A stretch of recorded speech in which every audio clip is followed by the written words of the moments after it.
From fabulous Las Vegas, Nevada, this is Pod Therapy, real people, real problems, and real therapists. You can submit your questions anonymously at podtherapy.net or email us at podtherapyguys@gmail.com. All right, it's been a rough week in America. Let's just have a good show. Let's focus on mental health. Don't get political. Don't get political. Don't get political. But this is also a mental illness problem. If you look at both of these cases, this is mental illness. God damn it! Fine, let's do this. We're here at Level 9 Studios. I'm Nick. That's Jim. Buckle up, America. It's time for some pod therapy. It is time. So we are here to bring healing to the world this time. It's a lot on our shoulders. This has always been my mission with this show. Yeah. Is I don't want to get political with stuff. Yeah. And yet we keep getting dragged into this. Yeah. Well, we started the show during the Trump presidency. That's true. So we've had stuff going on. That's true. But no, and I think that for the most part, the folks that listen to our show, they know that we've generally sidestepped getting involved in any food fighting. We don't do it. And in fact, we've actually gotten praise before for being pretty fair, about any time that politics has shown up. Right. But at this point, this is one of those rare moments when we did not step toward the conversation. The conversation fell on us. Right. And we have it all over. And it's all over us, and we got to shake this off. We have to do it. And so, as you already played in that opening clip, let's review. So here we are in August. And there have been yet two more mass shootings in America that have taken just dozens of human lives. The first was in El Paso, Texas. And then that same day, only hours later, I think it was in that evening, there was another one in Dayton, Ohio. And so this just, I think, a week after the Garlic Fest shooting. Right. And then so many more. And so the conversation about mass shootings is a constant one that's always beating in the background, I think, of American politics and in our news cycles because they are so frequent. And there's always this underlying question of, well, gosh, why is it so frequent in America? But when two mass shootings happened on two different parts of the continent on the same day, it really raised all the alarms. Right. And it brought this conversation right to the front. And it also brought President Trump right to the front. And as you already played in that clip, I think that clip is him talking outside of the helicopter. Yeah, Marine One. But in his speech, he very specifically said mental illness pulled the trigger. Right. Not a gun. And so he's trying to make the case. It is very specifically a mental illness problem that is causing mass shootings in America. And he also said very specifically, it's a violent video games problem. Right. Now, in all fairness, to give the man his due, he did talk about, he alluded to creating some kind of bipartisan bill that would increase background checks, which would be about guns very specifically.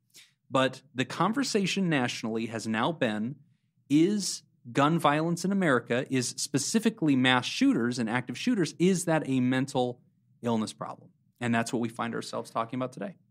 Yeah, that's kind of how it landed on our doorstep. And obviously, how does it get on our doorstep? Obviously, a big part of this is political because then mental health becomes an easy target to shift this onto, so we don't have to talk about other issues that are a lot more polarizing. It is. Which is, honestly, if and you actually tweeted about this earlier today. I saw this where you're kind of like, all right, let's call his bluff. Right. Oh, you saw that? Yeah. Okay. If it is a mental health issue, what are you going to do? Great. How are you going to deal with that? Yeah. It's a mental health issue, right? Sure. It's mentally ill people, right? Do you want me to screen them? Yeah. Line up? Yeah. Right. I would love that job. I mean, there you go. I've solved it, America. All you have to do is you cannot purchase a weapon in America unless you have been screened and approved by a licensed therapist. Done. And you know what else we've just fixed? Mental health care. Because now we've just financed everybody. Right. Because if you want to buy a gun, you first got to go see a shrink. Great. They made money and now they're available to do other work. And now we can pre-screen everybody. And you know what would be even better than that? You have to renew your license. So you have to have a license to have a gun and you have to get it renewed every year.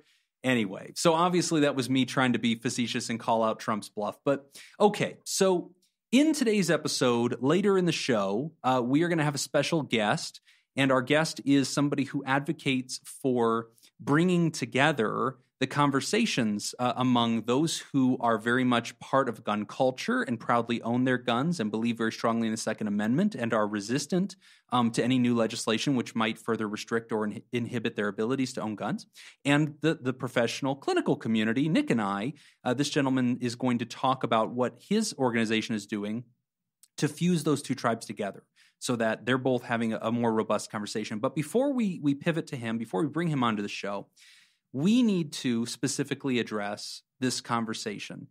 Is the reason that we have mass shootings in America, is it due to mental illness? Or is it due to violent video games? Or is it perhaps, just maybe, more complicated than both of those things? If only there was some, research that we could turn to. Science would be so helpful right now. Oh my gosh, Nick. Oh, look at that. Look, I've got papers. I got papers right here that make paper sounds into the microphone. Yay. Let's do this. Here's the deal. So in episode 26 of my favorite podcast, Pod Therapy, when we were young and idealistic, before we were jaded. And actually, that is the very same episode where we announced Scoop Fest. I went back and listened to it. Oh, was it? It was the same episode we announced Scoop Fest, and the same episode we had our very first letter submitted by a Scoop. So we had already appeared on Matt Mattingly's Ice Cream Social. So really cool.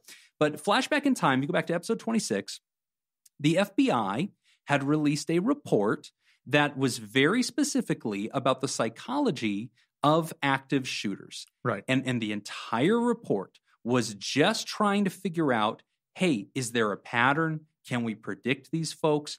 Are there any precursor behaviors or conditions which ultimately give us some predictive ability to know that a person might be at risk to become a shooter? Now, the report, which is what you heard me, waving in front of the microphone, I have linked to all on Twitter. It will be linked in the description of this episode if you would like to download it and read it. It is not intimidating. It is only like 30 pages. It is a very simple report, has lots of pretty graphs and lots of pretty colors.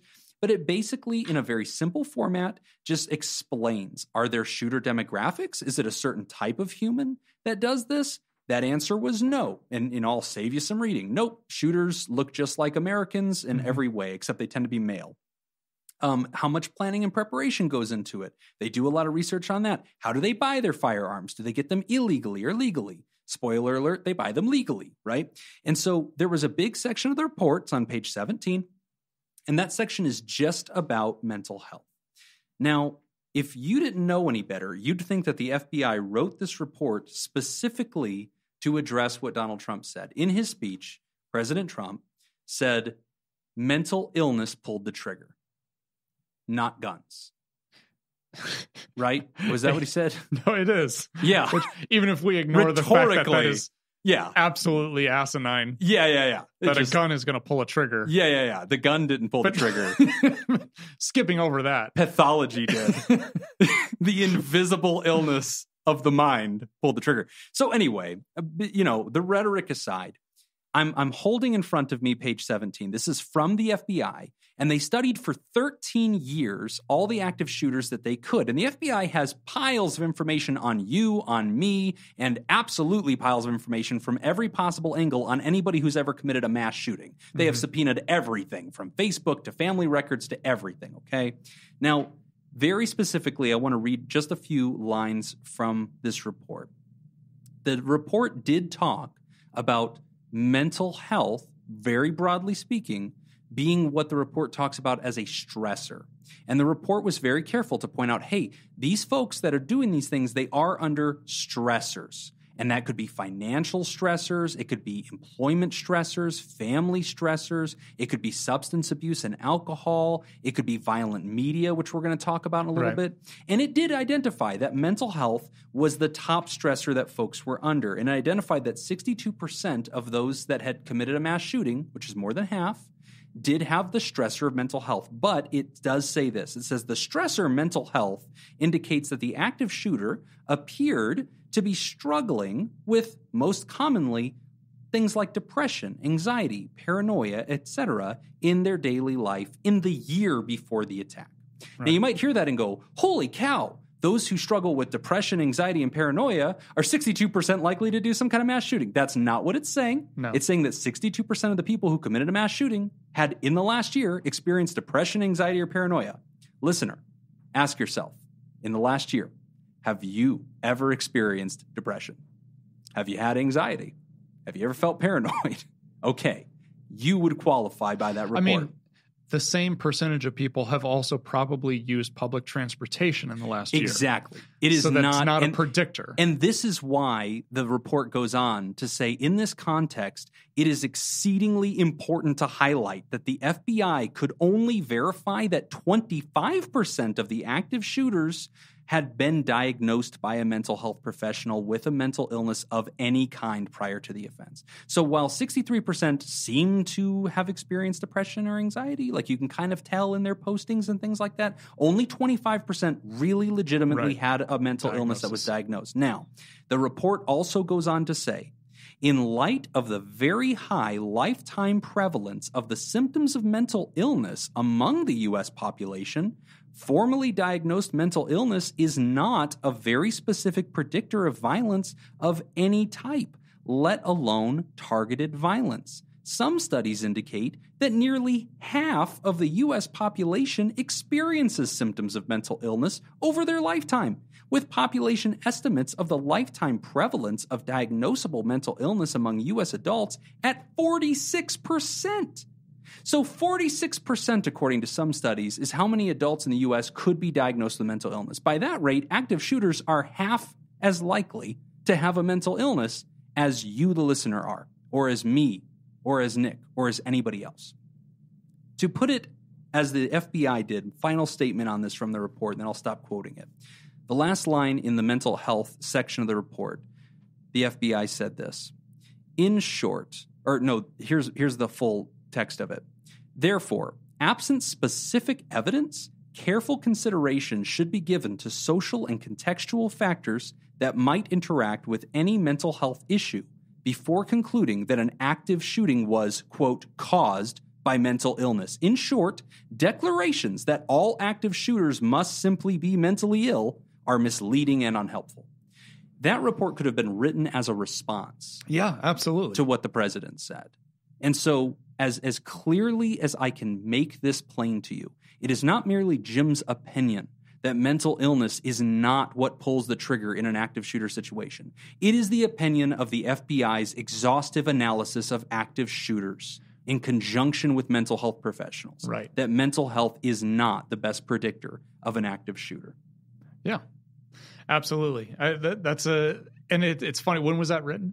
That was written, I think it was we read it the year that it was released. So that would be last year. 2018. Yeah. And it fits perfectly with exactly what we're talking about. It does. So again, the other thing that President Trump said may have been responsible for these shooters was violent video games. He said, it's mental illness that did this. And then he went on to say it's a culture of violent video games. So, Nick, right. you kind of took a look at that to help us understand the correlation, if any, that there is with violent video games and mass shootings. Yeah. So part of my job a couple years ago, working with youth, we worked with video game addiction. So not necessarily specific with aggression, but with video game addiction. And so a lot of this I was already kind of familiar with, but I decided to dig into this a little bit more.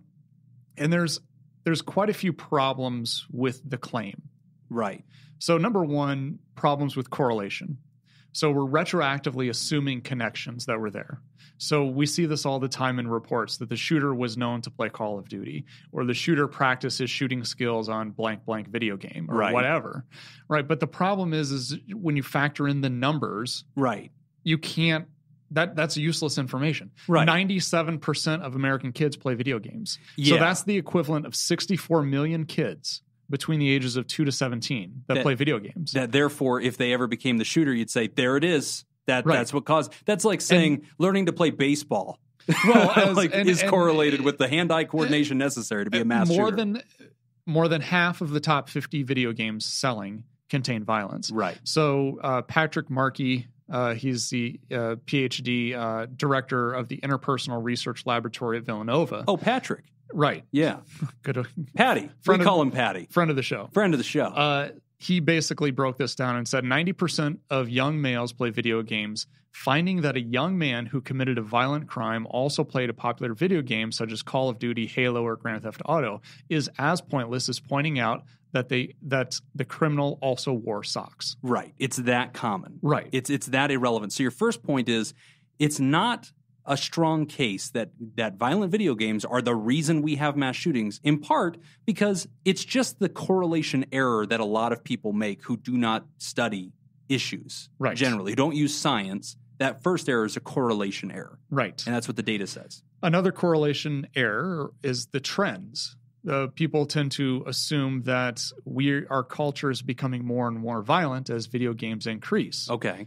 The research doesn't support that. So culture itself is not necessarily becoming more and more violent, even as the video games are absolutely becoming more and more violent. As the sale of violent video games has been increasing, violent juvenile crime rates have significantly decreased. Wow. So from 94 to 2014, video game hardware and software increased 204%. Yeah. While violent crimes decreased 37%, and murders by juveniles acting alone fell 76%. That is devastating to this argument. If you're trying to tell me that violent video games are the reason we have mass shooters, then I should see a swell of violence among teenagers all across the country. Instead, we're seeing the inverse. We're Naturally, seeing less. we would anticipate that would increase. And they said the same thing about hard rock. They said the same thing about like heavy metal. That like, oh, that's angry music, and now all the kids are going to do this. And that was another point that was brought up in a lot of the research that I was looking at, is just this whole idea that we have, and it tends to be a generational thing where older generations view anything new from newer generations as being harmful. Right. Right. So I actually have some data on that as well. About how old people don't like your fancy music? No, a study in the psychology of popular media and culture in October 2013 found that people who have no experience playing video games were 6 times more likely to believe the games contributed to mass shootings. Wow. So it's one of those things where I totally believe that because it's you hear about the video game, you have not played it. Right. Like, and that's the thing. Like this challenge has happened with my wife and I, because we have a 9-year-old son, and I've let him play like Halo with me, and she hears all the gunshots and stuff, and she comes over, she's like, "Is this okay? Like, is this?" And I'm like, "Yeah, it really is." And she's like, "Well, I mean, how do you know?" And I look at her, I'm like, "I'm a therapist. I'm the most qualified person in this house to decide if this kid's going to play this video game. He's going to be fine."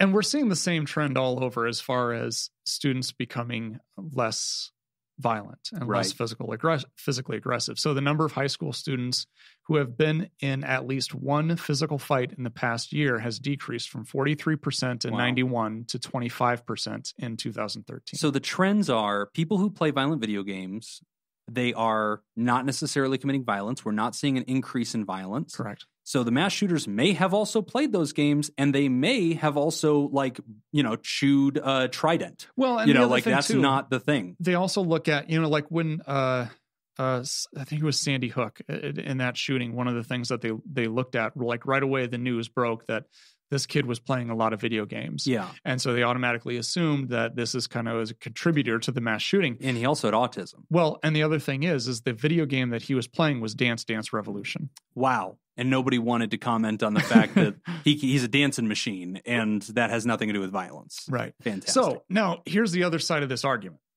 So as I've been watching the news, I've kind of been glued to the news for the last 48 hours, like most Americans. I'm seeing a lot of folks are tweeting saying, there's absolutely no connection. There's no connection between violent video games and aggressive behavior. No connection between violent video games and mass shooting. Okay. Those are two different arguments. Right. Violent video games and mass shootings, correct. There is no scientific data or research that supports that connection. Right. There is some scientific data that does support violent video games with aggression. Yes. So we've talked about it on this show. Dr. Doug Gentile from Iowa State University. Dougie. Oh, Doug. Runs another big fan of the show. D-Money. He runs a lab at ISU and has spent a lot of time addressing this. Yeah. But even he will admit that in his research, when looking at aggression, it's hard to relate in the lab aggression to real world aggression. Right. It's not a one-to-one Exactly. thing. So you can't do a research study and then throw the kids in the octagon. And find out act. how hard they punch. Because if you're doing a lab experiment, it's like whether or not they slammed their chair whenever they like tucked it under the table. Ultimately, it's like mark them for aggression. Ultimately, what they have to do with these studies is they have to use proxy measures of aggression. Right. So, like, do we see bullying behavior, or in this situation, is it a subtle uptick in aggression? Will this kid choose to put hot sauce in this other kid's drink or beverage or something like that? So, while we may see a connection between the video game and that aggressive behavior, we can't say that aggressive behavior relates to anything in the outside world. That is a far cry from mass murder. Right. Another thing that was insane. Really interesting is there was a study done at Dartmouth University, and Dr. Christopher Ferguson and Dr. Patrick Markey, who we talked about earlier, Chris and Patty, wrote a book about this, and they kind of refuted a lot of the studies or a lot of this that was going on with this particular study, and they were talking about overt physical aggression. So the Dartmouth University claimed a link to violent video games with youth aggression. Their data focused on self-reported behaviors and thoughts. Okay. So the youth answered questions such as, have I become so mad that I have broken things? Okay. Or, dude, I've thrown some controllers so in my have day. Yeah. When I was they don't make them strong enough anymore. When I was a kid. The SNES controllers have flown. Yeah, the Nintendo controller that I had, like I broke both of them. So I had to use that big one that had the joystick and the two buttons because I broke the other ones. Yeah. And then also asking questions like, or addressing other things like, what was the other thing that they asked? I lost my spot now, but if I had to resort to violence to protect my rights, will I do that? Okay.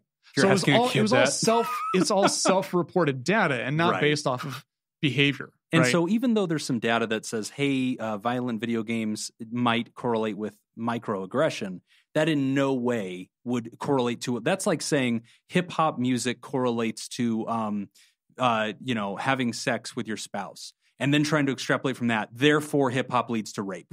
And it's like, whoa, like you took a huge jump in a different direction. Now, here's the other really important thing to consider is a lot of these studies don't factor in competitive nature. Okay. Oh, that's a good point. A peer-reviewed study in the psychology of violence in August of 2011 determined that the competitive nature of a video game was related to aggressive behavior regardless of whether the game contained violent content or not. So the researchers concluded that because past studies have failed to equate the violent and non-violent video games on competitiveness, difficulty, and pace of action simultaneously, researchers may have attributed too much of the variability and aggression to the violent content. Let me tell you how I know that's true. I play a video game called Rocket League, okay? There's no rockets. It's cars. It's cars playing soccer. It's soccer cars, okay? It's big in Europe, and it's big in the Jobin house, okay? Nobody dies. It's just cars. And dude, I am pissed 100% of the time. My family has made a rule that I'm only allowed to play after everybody's in bed because I am just angry the whole time because I lose and because it's very competitive and it's nail-bitey and suspenseful and it's a mess. It's a mess. So I absolutely agree with that. So that's interesting because that last study you just talked about pretty much just ended the conversation about, is there a correlation? Yeah, there's a little bit of a correlation with aggression, but whenever you factor out violence and just leave in competitiveness, yep, there's still a correlation with aggression. That's Occam's razor at work. That's the most simple explanation. So far, here's what we've done on the show. We've taken these two mass shootings. We have taken President Trump's initial reaction to that, in which he basically said the two biggest factors that explain this mass shooting are specifically mental illness, that pulled the trigger, and specifically violent culture in video games. And so far, using FBI data and using scientific research, we've gone ahead and explained those don't hold water. Now, mental illness is absolutely a factor, and this is what I think is tricky, though, right? Because when somebody commits suicide, we will ex post facto diagnose that person with depression. So if somebody commits suicide and then you come ask me, hey, did that person have depression?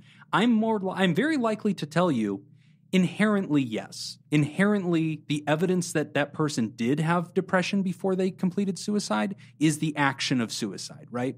And so I can see the argument that maybe inherently by the action of a mass shooting, you have demonstrated out your lived mental illness. I don't buy it because then every soldier has to have mental illness by the action that they have completed. And I don't feel that that's accurate. I think suicide is in a special bucket of I killed myself. It's probably evidence of depression. Right. And plus how you can't say if a crime or a mass shooting was race related, right? That's a mental health issue. And you can't it overbroadens this concept of mental health to now encompass anything that's bothersome to you. Racism gets to live in its own bucket.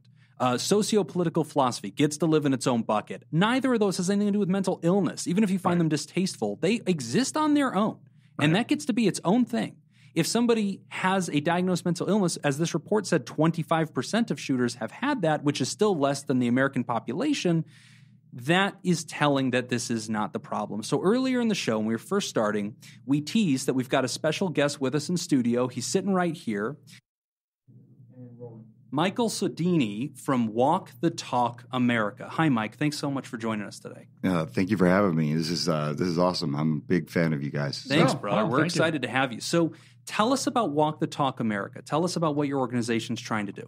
Okay, so I'm a third generation Sodini in the firearms industry, but I grew up in San Francisco, New Jersey. So I didn't name myself this, but people call me the ungun gun guy.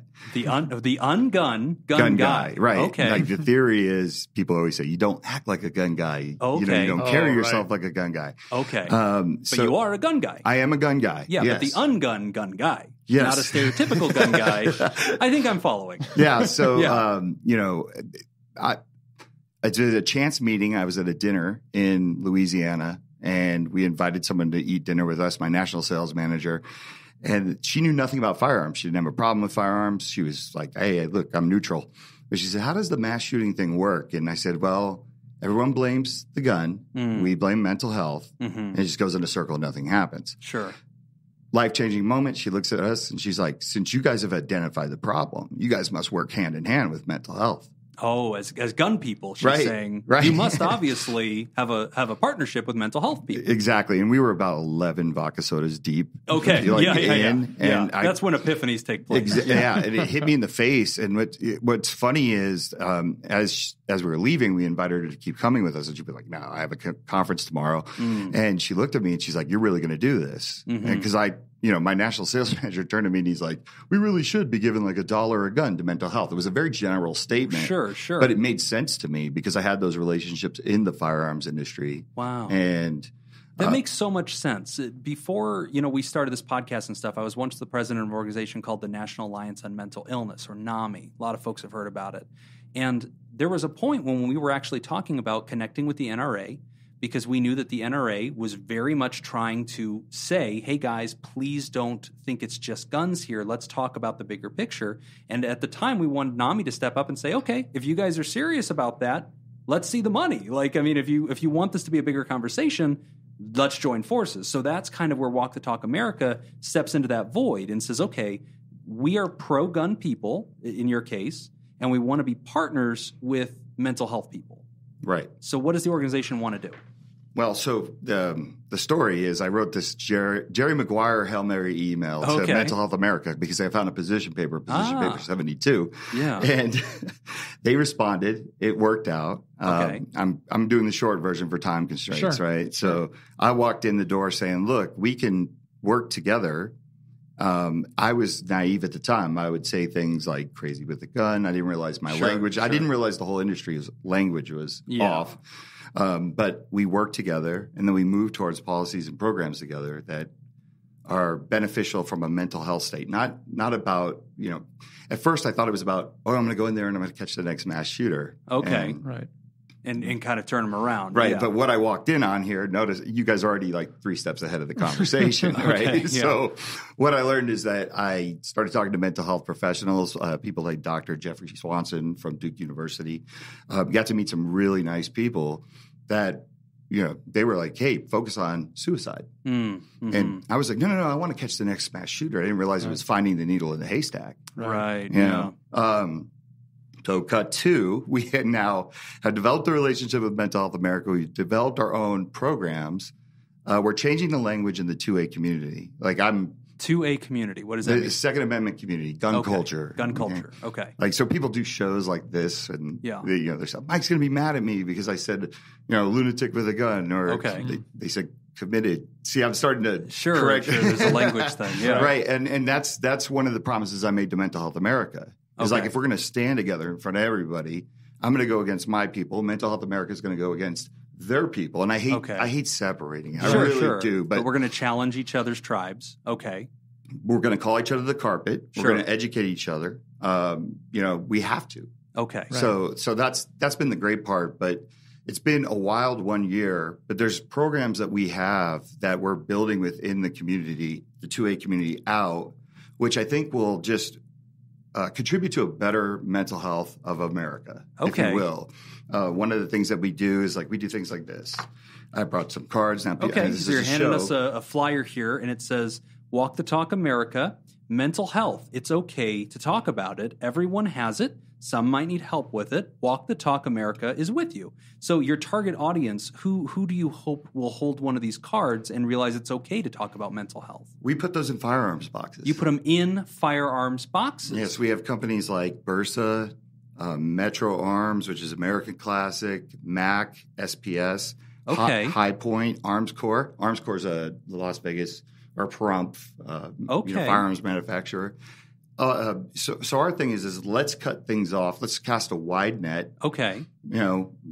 Make people have or give people access to mental health. That leads to screenings. Right. WTTA.org/love.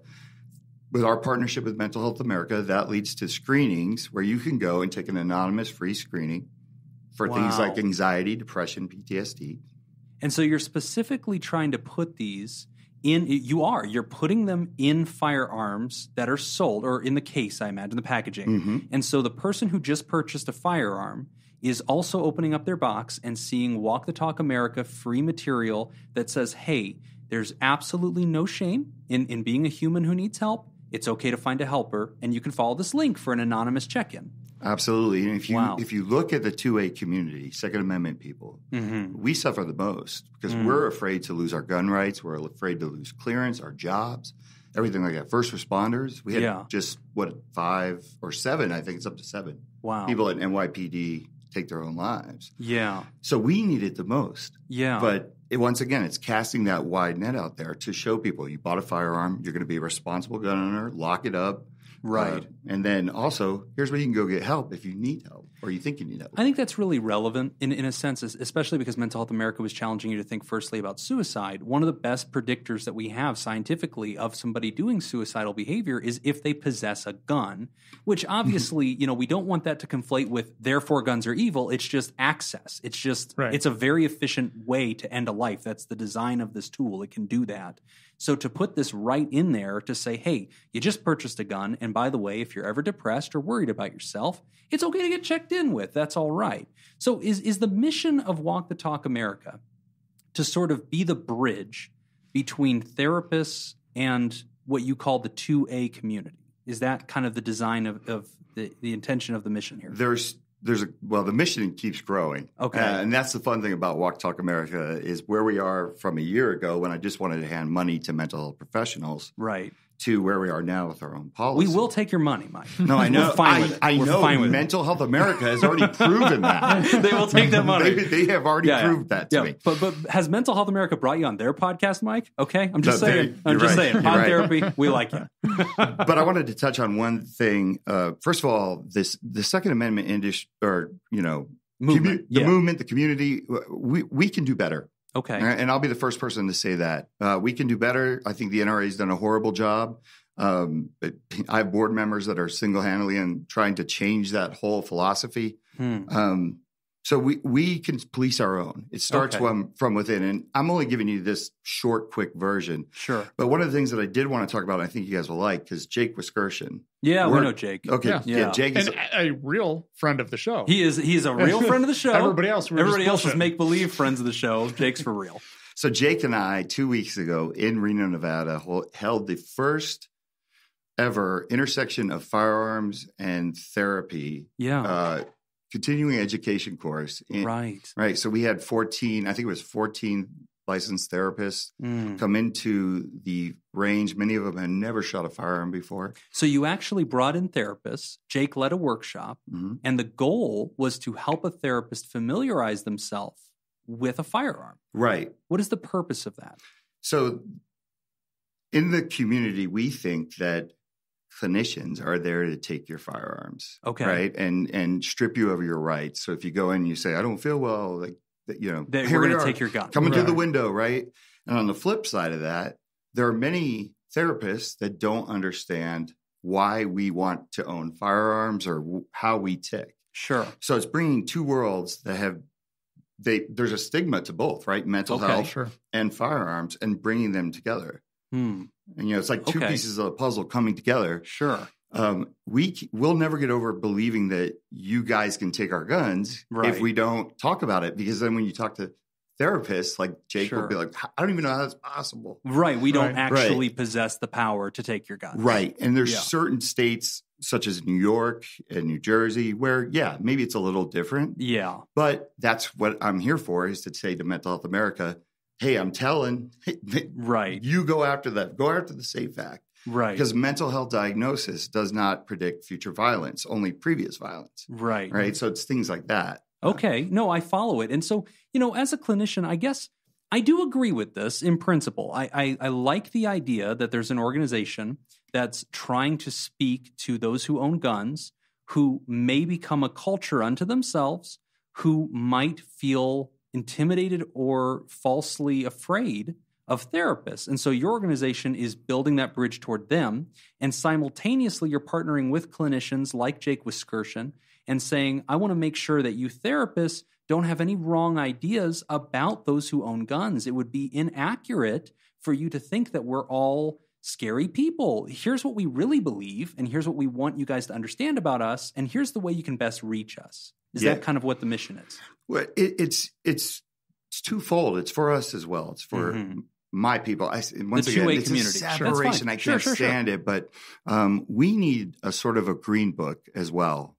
Places that actually can advertise. Like, my thought process is, why can't therapists say, "Hey, 2A friendly," or Second Amendment? Don't be afraid. Gun culture, just like airline pilots, LGBTQ, list those categories, especially like on Psychology Today. For me, we need places to go where we can feel safe and talk about how the firearm sometimes saves our lives. Yeah. In the sense that if you talk to a lot of soldiers, the range and shooting is what actually saves their life, as opposed to some people are like, if I had access to a firearm, I wouldn't be here telling the story. Okay. Yeah. So it's bringing the two worlds together to say, look, it's okay to get help. And you don't have to have a scarlet A on your chest the rest of your life. Right. Just because 6 years ago you went through a bad breakup and maybe you did something, you cut your arms or, stuff like that. That shouldn't define you. Right. So it's bringing two people together that don't talk. If you look at the shirt I'm wearing, and I know this is a show and your readers can't. I made this shirt because it's two puzzle pieces. Yeah. You have gun culture, and then you have the mental health community. Yeah. You have the stereotypes, everything that people think. And what it is kicking down that door. I came late to the party, so the Trump stuff, that killed me that he was saying that. Like, come on. We've been doing this a year, and we still have people inside the community that talk like that. So we have to get rid of that language. We have to bridge out and then figure out how to work together on stuff that actually saves lives. It doesn't always even have to do with a gun, right? It's just about breaking down the stigma of mental health. So, Mike, let me ask you this. When the president says, hey, everybody, the mass shooters are mentally ill, what, as a member of the 2A community, when you hear that, teach us how a 2A member is thinking. Are they hearing that and thinking, whoa, I'm not going to see a therapist I'm struggling with my marriage right now, but I'm not going to go in because I don't want them to think I'm the next mass shooter. Is that what they're thinking? Does it push people away from getting help? Yeah, I think it's the fear of losing your right. Because what we do in the 2A community is we look at everything from the law-abiding citizen. Okay, right. They don't want to be conflated with people that are breaking the law. These are the folks that are following the law. Right. Okay. So, and to lose that right, that's important to us, or it's important to a lot of people. Sure. I go in there and I want to be able to say, I'm having my wife left me. I do have a firearm. It's locked up. I'm not a threat to myself. Right. But I have to develop that trust with you. Yes. And that's very difficult to do when the narrative of the 2A community, especially from the NRA, is, if they don't understand us, they're going to take our guns. Right. Right. Yeah. So one of the things that you had mentioned earlier is how you've got kind of a counterpart at Mental Health America and then yourself, and you are kind of challenging your own community's ideas and philosophies. As you've done that, what would you say are some of the biggest challenges that you've had in challenging the 2A community and how to think about mental health? The language for sure was a big one, right? Because I had made a promise to Debbie Plotnick, who's the vice president of Mental Health America, that we'd stop saying things like "it's a lunatic with a gun," or we try to omit the word commit. Sure. Just change the language to get the different thought process. That was tough, but now it's coming around, which is great. Okay. The second biggest thing is to get people to trust us. Now, I got lucky because I have some pretty heavy hitters of the industry behind me. Yeah. And on your flyer, I can see that. There's a lot of companies, Eagle and Bursa. And... I used to own that company, and I sold it 2 months ago to do this full time. Oh, wow. Oh. Okay. So these are gun companies. Yes. So but I also have some really heavy hitters in the industry, guys like Coley and Noir, who is he does a great job of not just speaking the typical narrative of the 2A community that can turn a lot of people off. Okay. Rob Pincus, he's someone that I did Jake knows Rob. We did the whole program together. He's an instructor. Okay. Famous in the industry. Educator. He was there to teach the shooting part of the course in Reno. Yeah. Interesting. So you've got that. I kind of hear you saying that you've got that credibility in the community, that people know that you're for real and that you're one of them, and that you're bringing forth a good message, that it's okay, don't be afraid of the therapist. It's such an interesting thing, Mike, that we're interviewing a guy right now who's here to talk about how he's telling the people with guns, don't be afraid of the therapists, right? Whereas the rest of the country is more afraid of the people with guns. That's the stigma that they have to face. Yes, and that's very true. But honestly, that's one of the great things about being the ungun gun guy. When I came into that world, the 2A community accepted me. Right. I grew up in Jersey, in San Francisco. I was a city kid. Right? I was a punk kid. I'd never been around guns. I didn't go hunting. I didn't know, it was a totally different lifestyle. I still don't hunt. I mean, I still don't do things, but I saw how good the people were and where their heart's at. Okay. And that was something where I had more of a liberal background growing up, and then I was thrust into this thing, and it was about, I always thought, like, there are 10 things that hot topics. We could go abortion, we could go religion, we could go gun rights. Right. We could agree on 8 out of 10. Okay. Right. And that's really all that matters. So there might be one hot topic we don't disagree with, but that's not worth throwing away relationships or not making relationships. Yeah. Right. So you have to be able to go into a conversation, not get emotional, hear the other side. Like right now, if here I am and there's all these tragedies, and I look at it this way. I have to be able to tell people let people tell me what the thought process is, get it off of their chest, what upsets them. I can't educate you unless I have a thought that doesn't require an emotional reaction. Right? I need you to come to me, tell me, hey, I hate guns. Okay. Okay. You shouldn't be able to. That's okay. You'll hear that person out. Yeah. And I agree with that. And over the past 48 hours, I've given this a lot of thought because my whole philosophy in when there's a disagreement about something that's very politically charged, the way that I always try to approach it is I try to find the most convincing argument on the other side. Okay. And on opening arguments, they call that steel manning instead of straw manning. You steel man the other side to take their strongest bit and give them credit for it. Right. Yeah. Yeah. And so I've really thought a lot about this, within the gun culture and the Second Amendment thing. I'm pretty, I wouldn't say I'm overly liberal, but I lean that way. I'm pretty on the left side. And so trying to understand, like, what's the most convincing argument that I can understand from the Second Amendment side.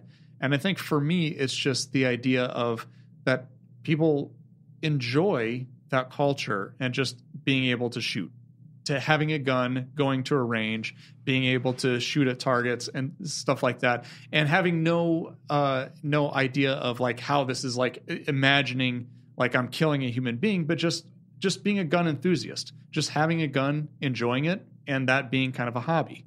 Like, and from that perspective, I can understand how you can perceive a threat from the opposite side of, they want to take this away. This is something that I really enjoy, and there's a fear that I'm going to lose it. Like, I don't have to understand exactly or even relate to what that's like to be in that community or to have that as a hobby, but I can understand what it's like to have a hobby and a fear of maybe it being taken away. I'm an avid golfer. Okay. Yeah. Now, if someone were to say, you know what, there's too many problems with golf.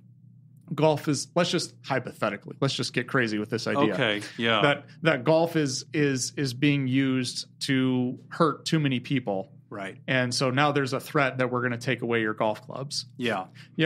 A part of me is going to be like, but I'm not doing that. I enjoy this hobby. This is something I really enjoy. Don't take this away from me. I do think that at some point I would have a breaking point and be like, all right, I kind of understand what's going on. I kind of understand that this is being a problem. Maybe I'm not. I don't think that my golf club should be taken away, but maybe before I go buy a new 3-wood, I'm okay with you guys doing a background check. Or I'm okay with something like that. I just have to interject with one.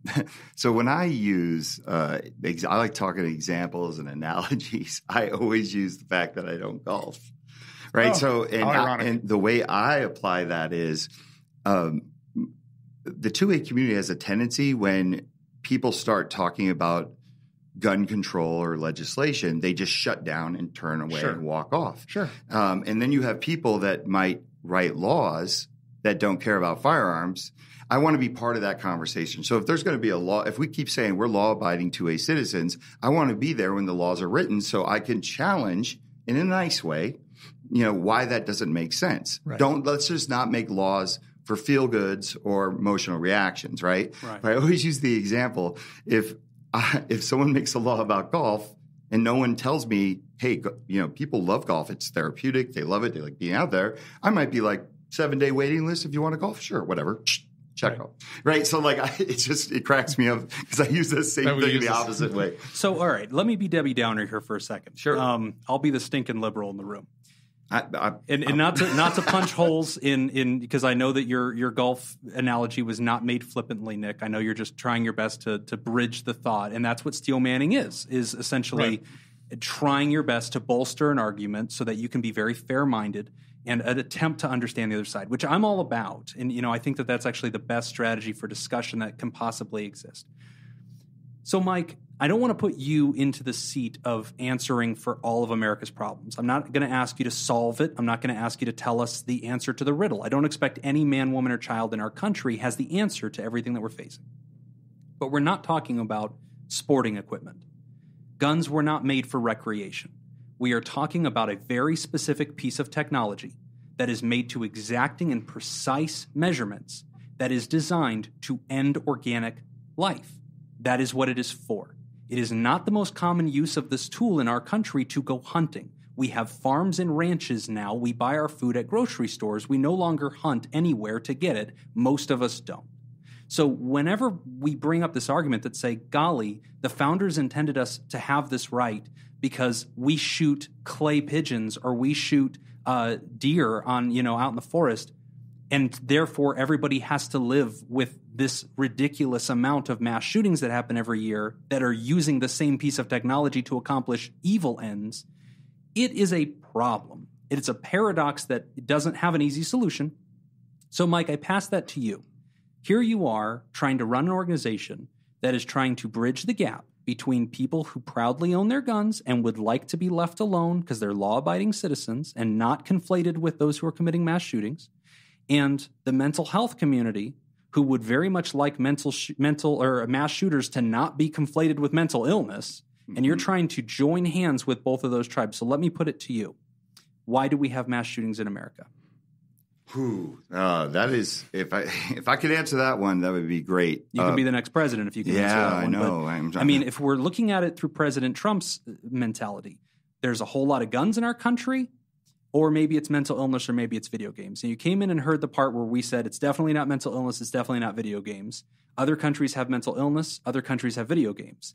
They don't have the guns, they don't have the mass shootings. Now, I don't expect you as a 2A guy to say, great, take our guns. And I'm not here to say, great, take our guns. But I'm asking, would it be a fair reaction for a person in the 2A community to say, obviously, these weapons are the thing that people use to kill a lot of people? Maybe that's part of the conversation we need to have. And if you're going to talk to a pure 2A guy, his knee-jerk reaction or response is going to be, you can rent a truck and drive it down the Las Vegas Boulevard at its crowdedest day and wipe out a ton of people. Right? Mm-hmm. And that's not an answer that's always going to make people happy when they're asking, because they want to know the why, right? Because it's a tool of destruction. But then again, the 2A guy would also argue with you there's value in firearms. So a lot of people collect them just as they do baseball cards because of the value. They're always looking for these unique guns. There's also shooting, recreational sports. There's competition shooting. There are other uses than the intended original Second Amendment right to defend yourself, right? It's hard to wrap your head around that, right? Because it's like, hey, if I don't hunt, I don't kill animals. That's something that that's from my liberal side. I brought that in. But as far as back to your original question, mass shootings, why are they happening? I think about this all the time. I have access to information that most people don't. And that's one of the great things about working with Mental Health America. The class we put on 2 weeks ago, that was awesome because we had people in there that could ask questions and say, like, why is this so important? Why does that gun that looks so scary, the AR-15, we should ban that? You know, I don't have a problem with the handgun or the wooden rifle, not realizing that if you ban it on the principle of what the firearm is, semi-automatic, you're banning all firearms. Like, a lot of people don't understand that concept. So if I take this microphone, right, and I paint it, it has a wooden handle and it looks very safe. You know, I could say this is a microphone. Then I could actually like make it black, make it look scary. I could put a stock on it. I could do all these things. And then I'd say this is an assault microphone. It changes the perception of that weapon. Okay. Right. So part of this doesn't answer your question about mass shootings, but part of it is the misunderstanding of what you're looking at and really understanding it. But back to your question, what I think the problem is, and I don't think it's video games, I don't think it's movies. I watched, most of my friends have never heard of Fly, and we played a ton of violent video games, and we watched a ton of violent movies. And in fairness, Mike, you're allowed to say, I don't know. Well, no. I have a lot of good discussions about this because I think about this. There used to be less gun restrictions in the United States, and there were more automatic weapons out there. Why didn't we have these massive shootings like in the 60s and 70s and, 80s? We did have mass shootings, but you used to be able to get automatic weapons fairly easy. Mm-hmm. And when I say automatic, for the listening crowd, let's just go through the difference between semi-automatic and automatic. Semi-automatic is what the shooters used this weekend, which is one pull the trigger, one shot. Okay. Automatic is when you pull the trigger and it rapid fires numerous bullets. Okay. It's much faster. End result, same, right? So it doesn't take it away, but that's been the problem, having the dialogue. For most people, they don't know what semi-automatic versus automatic is. Like, I was watching TMZ yesterday, and Coley Noir, one of my board members, was on there having a great time talking to Harvey, but they couldn't get over the semi-automatic automatic thing. Okay. I think Coley Noir did a horrible job of educating, but he wasn't there to do that. So he was just like, essentially, you're saying ban all firearms. The 22 little planking gun and the AR have the same function when it comes to semi-automatic. Okay. One shot, one pull. But I said, what changed in the world, right? I don't know. Maybe it could be, maybe it's the passing of information so fast, right? Maybe it's the world's getting really small. We can, if we wanted to, guys, today we could hop on a plane and get to France. Back in the day, you didn't leave your community. You didn't have news at your fingertips. I don't know. Maybe that changed the course of the way things are. The internet, being able to be influenced much more. You had more tight communities. I don't know. Okay. I don't know what it is. Well, I mean, I'll just complete my thought by saying we said this at the opening of the show.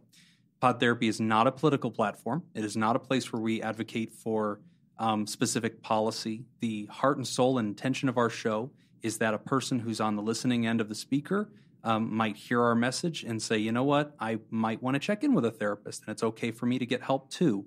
And to that extent, Mike, I think you and I have a great amount of overlap because I think we both share the desire to see a hurting person, whether they possess a firearm or whether they do not, get help. And so that's your central message, is that if you own a firearm and you're afraid that a therapist is going to take it, your message is, guys, that's not how this works. It's okay to get help.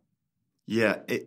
To me, no matter how many topics I disagree with you guys on, if there's any, we don't even know that yet, right? We have a couple beers and go around a round table and figure that out. But one thing we all can fall back on, everybody in this room can fall back on, is we don't want to see people die, and we don't want to see people in crisis. Yeah. And I feel that the majority of people in the world actually feel that same way. There are places, where it could maybe get a little dicey if you're not from the area. But, for me, that's what we build on. If we build on that thought process and that theory, we come together on that. I know most people that disagree with firearms have they have good intentions, right? It has nothing to do with the fact that they don't like the firearm. No. Nobody wants to see a DUI wreck out there, So that's where we build. We build there. Start with where we agree. Right. Yeah. And I would agree. I mean, in that sense, that's how all discussion should take place, is finding that point of agreement, because I'm sure you and I agree on a lot of things as far as, the range of weapons could go from owning a knife, like all the way to the extreme of an atomic bomb. And I'm sure both of us are on the same page that we would think Americans can own knives and no American should own an atomic bomb. Somewhere in between there's a line. Mm-hmm. Yeah. And where we may disagree is where that line is, but we both agree that there is a line someplace in there.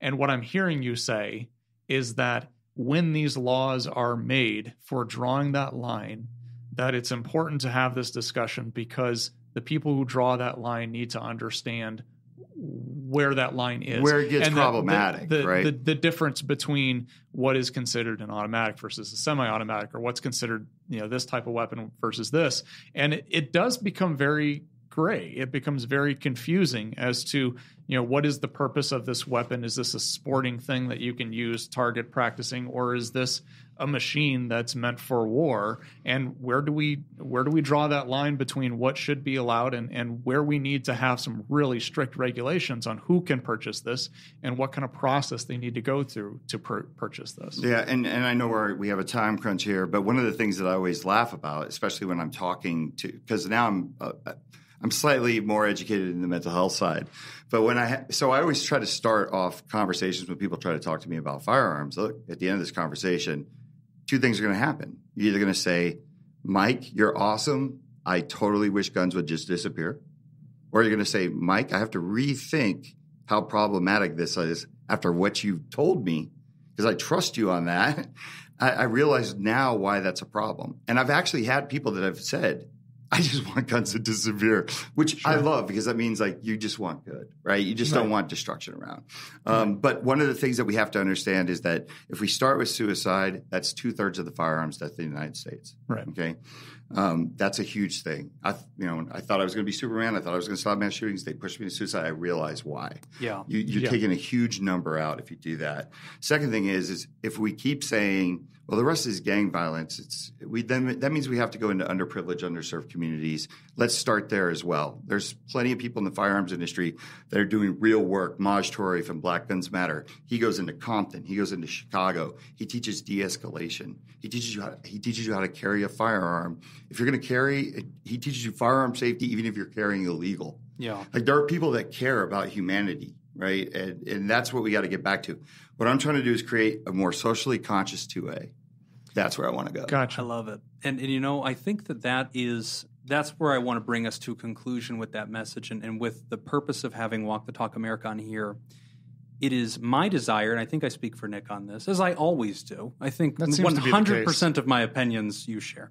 I'll just throw that out there. No, that's fine. Just do go I with even it. Just have go with opinions? It. I didn't realize that until I haven't now given that you I them. had. Hold on. All right, listen to it first. Write them down. Yeah. So I believe that it is our view, and we want to see any person who might be struggling with depression, with anxiety, with paranoia, the very factors that the FBI report said 60-something% of active shooters had experienced in the previous year to their crime. I want to see anybody who's in that situation be unafraid to get help. It's okay to get help. And Mike, I think that you and I share that passion, which is why you put these leaflets in the boxes of a gun, so that if that gun happened to have been purchased by a person who could become dangerous and is suffering, they see that it's okay to get help, and they're getting a clue as to where to go. And they're hearing that not from an outsider of their 2A community, but by an insider, a fellow gun advocate who's saying, hey, fella, hey, ma'am, don't be scared of this. This is something that we can agree on. I think that that's very valuable, and I think that that's a useful thing. And, I'll be honest with both of you. I think I've struggled in this news cycle. I think I've struggled with it because it seems like when these shootings happen, there is a scramble to find anything besides the gun that could possibly be to blame. And I think that's the only reason at the beginning of the show, Nick and I said, we're not a political show, it's a mental health show. And the accidental reality of us having to comment on a news cycle is because the President of the United States got up and said, hey, everybody, don't fear guns, fear mental illness. That's what did this. That didn't just fly in the face of what we have seen in our own treatment of our patients. It flew in the face of the FBI report on active shooters, which we have covered on this show. And Nick and I've said this in episode 26, we were second responders to the October 1 shooting in Las Vegas.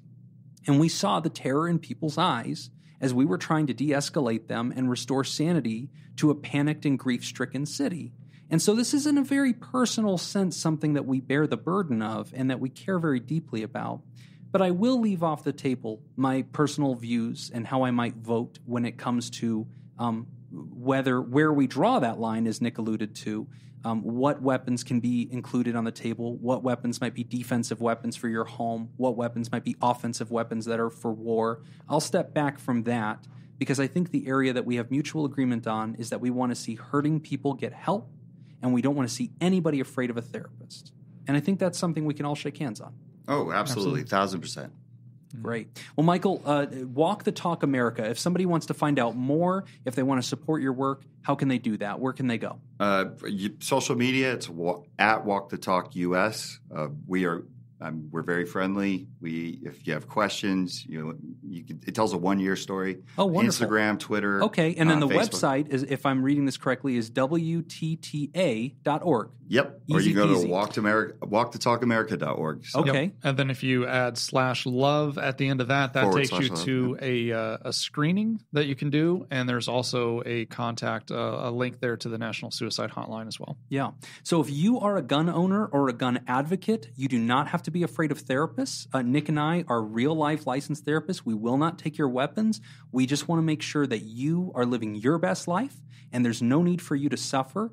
You can come in and you can get help. That's okay to do. And if you are out there and you have ever experienced mental illness, you are not the threat to our nation. You are not the problem either. And so it's very important that you know and that the world know that mental illness is not something people need to fear. It's not something that ought to be stigmatized. It is not the cause of mass shootings in America. And I think if we can get both of those hands to shake in the middle, we could probably help a lot of hurting people. And, of course, our hearts also go out to all the victims in El Paso and in Ohio.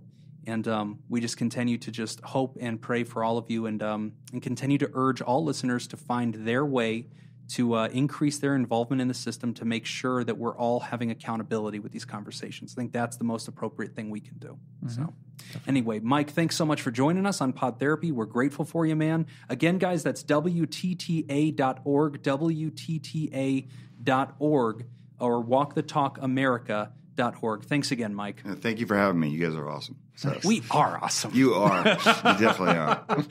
All right. All right, that's all the time we've got for this week's episode. We want to thank Scott at Level 9 Studios for hosting us this week. Thanks to all those who contribute to our show today. We really appreciate it. Remember, pod therapy isn't something you should keep all to yourselves. Help us reach others by opening this episode's description in your podcast app and copying and pasting the link provided into your social media. Don't forget, you can find us on Facebook.com/podtherapy, on Twitter @PodTherapyGuys, and now on Patreon.com/therapy. Do you want to submit a question to the show? Ask anonymously at www.podtherapy.net or email us at podtherapyguys@gmail.com. I'm Nick Tangeman. I'm Nick Tangeman too. Thanks, and we'll see you for your appointment next week.